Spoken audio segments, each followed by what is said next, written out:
দুমাহ ধৰি বানৰ কবলত দধিয়াৰ কেইবাখনো গাঁও নাওলৈ বানাক্ৰান্তৰ কাষত কৃষক মুক্তি সংগ্ৰাম সমিতি সহ 5 সংগঠনৰ প্ৰতিনিধি দধিয়াবাসীক চাউল দাইলৰ লগতে অন্যান্য প্ৰয়োজনীয় খাদ্য সামগ্ৰী বিতৰণ কৰে সংগঠন কেইটাই অশেষ দুখ কষ্টৰ মাজেৰে পানীৰ দিন অতিবাহিত কৰা মিছিং জনগোষ্ঠীয় লোকসকলৰ প্ৰতি চৰকাৰে কোনো গুৰুত্ব নিদিয়াৰ অভিযোগ সংগঠন কেইটাৰ আৰু সন্দৰ্ভত সবিশেষ জনাব আমাৰ সাংবাদিক বিশ্বজিৎ ফুকনে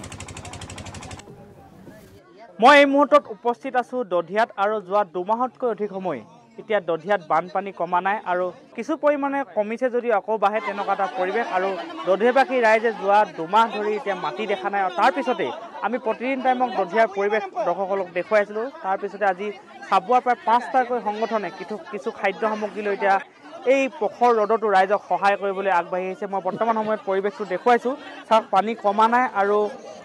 এতিয়াও টুলুঙা নাৱেৰে যিসমূহ পৰিয়াল আছে অঞ্চলটোত তেখেতলোক আহিছে আৰু দল সংগঠনৰ নেতৃবৃন্দ আহিছে কৃষক মুক্তি সংগ্ৰাম সমিতি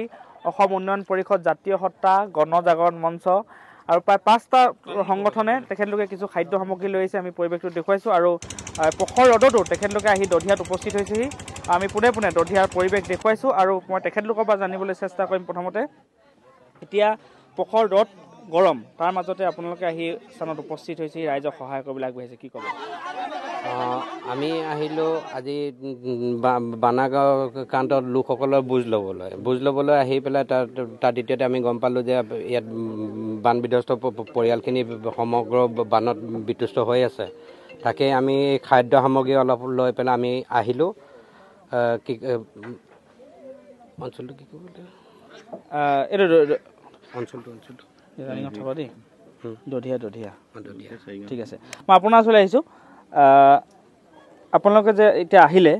5টাকৈ সংগঠন আপোনালোকে আহিছে এতিয়া ৰাইজক সহায় কৰিবলৈ ইয়াৰ পৰিৱেশটো কেনেকুৱা দেখিছে কি ক'ব সঁচাকৈ পৰিৱেশটো আমি দেখি অন্তৰ একেবাৰে আছে অন্তৰাত্মা একেবাৰে বহুত দুখত ভাগি পৰিছোঁ আজি এই পৰিৱেশটো আমি প্ৰতিদিন টাইমত 3-4বাৰকৈ আমি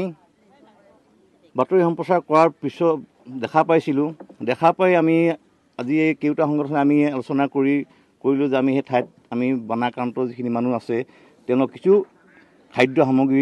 দিওঁগৈ বুলি আমি আলোচনা কৰিছিলোঁ আজি আমি 5 দিনমান আগত আজি এই 5 দিনত আমি কিছুমান জেগাত বস্তু সামগ্ৰী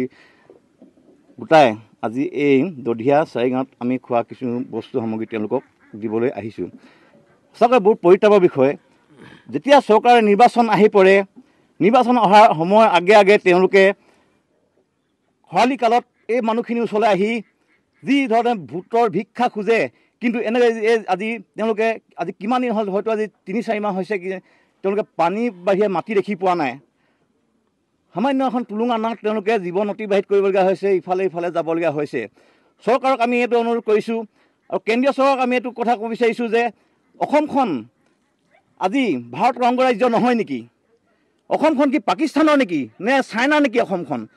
অসম যদি ভাৰতৰ অংগৰাজ্য হয় তেনেহ'লে কিয় তেওঁলোকে আজি কেন্দ্ৰীয় চৰকাৰে অসমত